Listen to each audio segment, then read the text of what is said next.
So today I wish to pay tribute to a very dear friend, one of my closest friends in the Senate. Even when we disagreed, we stayed friendly and stayed good friends. And of course, a longtime colleague, Senator Joe Manchin of West Virginia. Some of the biggest accomplishments of the past few years would not have done without Joe's help. He was always able to reach across the aisle to help us achieve the kind of bipartisan legislation that we're so proud of in these past two Senates.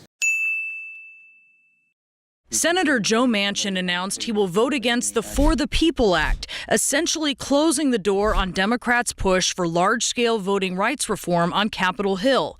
Manchin defended his decision in an op-ed in the Charleston Gazette-Mail, writing voting and election reform that is done in a partisan manner will all but ensure partisan divisions continue to deepen.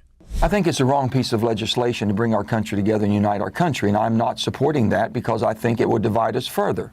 I don't want to be in a country that's divided any further than I'm in right now. I love my country. We made historic strides towards climate change in a very positive way, tax breaks, to help clean energy evolve, and it's grown beyond what either of us thought. I don't have to tell anybody that the world is on fire. As temperatures soar 20 degrees above average, more than 100 daily records will be set after one of the worst heat waves in Western history. California faces an all-time high for electricity demand. Pakistan, flooding. A third of Pakistan is engulfed by historical flooding. And in the midst of all of this, what do you think the United States Congress is now talking about? We're talking about a side agreement made with Senator Manchin, which would increase fossil fuel production, including a major pipeline through West Virginia and Virginia, which will have emissions the equivalent of 27 million cars. Alarming proposals have been referenced by Senator Manchin in a short memo and in legislative language that was clearly drafted in consultation with the American Petroleum Institute. United States Congress is seriously considering legislation to provide a huge giveaway to the fossil fuel industry to drill, produce, and sell more oil and gas. And a lot of my colleagues on the left side of the Democratic Party have been very clear. Eliminate, eliminate, eliminate. Quit using any of the fossil. Don't put one investment. Don't put another inch of pipe in the ground. I said, I'm sorry. If that's where you are and you're not willing to move from that, there's no further discussions needed. We don't need to talk. But I'm not going to be part of eliminating what this country needs to run the economic engine and the lives of human beings throughout America, and also the support we have to give our allies around the world. I made it clear that you have people like Manchin, Sinema to a lesser degree, who are intentionally sabotaging the president's agenda, what the American people want, what a majority of us in the Democratic caucus want. Nothing new about this. And the problem was that we continue to talk to Manchin like he was serious. He was not. This is a guy who is a major recipient of fossil fuel money, a guy who has received campaign contributions from 25 Republican billionaires. Senator Joe Manchin, of course, abruptly pulled the plug this week on the Democrats' plans he didn't to abruptly. pass. Martha, okay. He abruptly on Friday. He didn't abruptly do anything. He was has negotiating for a sabotaged while. the president's agenda. Manchin says his main goal is to do what's good for West Virginia, and he's worried about inflation. Listen to what he told the West Virginia radio station. Joe's the kind of friend who breaks the tension with a sudden joke, the kind of colleague who breaks gridlock with a helping hand, and the kind of public servant who breaks cynicism by reminding everyone that what we do here, we do for the people back home. When they talk about whether it be packing the courts or ending the filibuster, I will not vote to do that. I will not vote to pack the courts, I think, and I will not vote to end the filibuster. And when they talk about basically Medicare for all, we can't even pay for Medicare for some. Doesn't make any sense at all. We've got to fix the Affordable Care Act we have, and I think our moderate Republicans will work with us. Joe Manchin has been an invaluable partner, a dedicated public servant, and a dear friend until the end.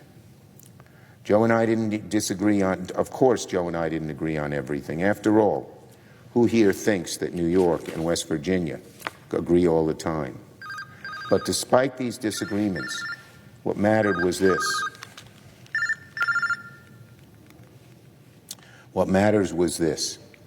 No matter the issue, I always knew that Joe would be true to who he was, to put the people of West Virginia first, and to seek consensus even if there was just a shred of an opportunity, and he was so persistent at it. And that's why he was as successful as he was. Leaked draft opinion released by Politico indicates that the Supreme Court is poised to overturn Roe v. Wade. The document is reportedly authored by Justice Samuel Alito. In it, he states that we hold that Roe and Casey must be overruled. Well, you just made some news saying you would support changing the filibuster rules to codify abortion rights broadly across the country.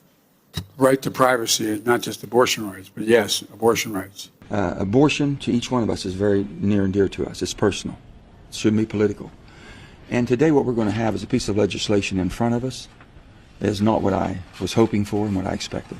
I was hopeful that the Democratic Party, having control of the agenda, would put a piece of legislation forward that would codify Roe v. Wade.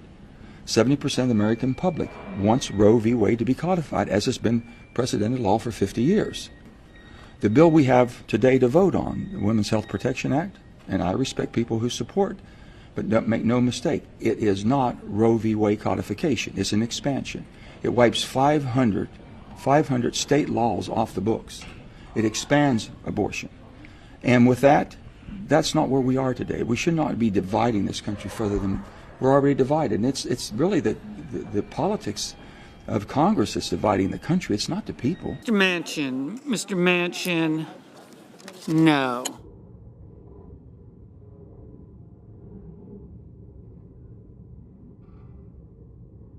On this vote, the yeas are 49, the nays are 51.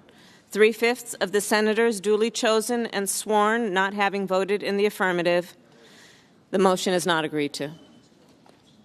So, Joe, thank you for the many good years of partnership in this chamber.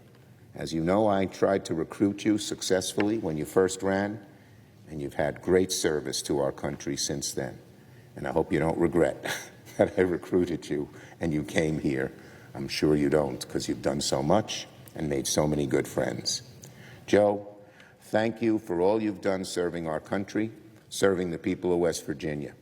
We wish the best to you, to Gail, to your beautiful family, which you always talk about, and to all the people of West Virginia, who you so admirably served. I yield the floor.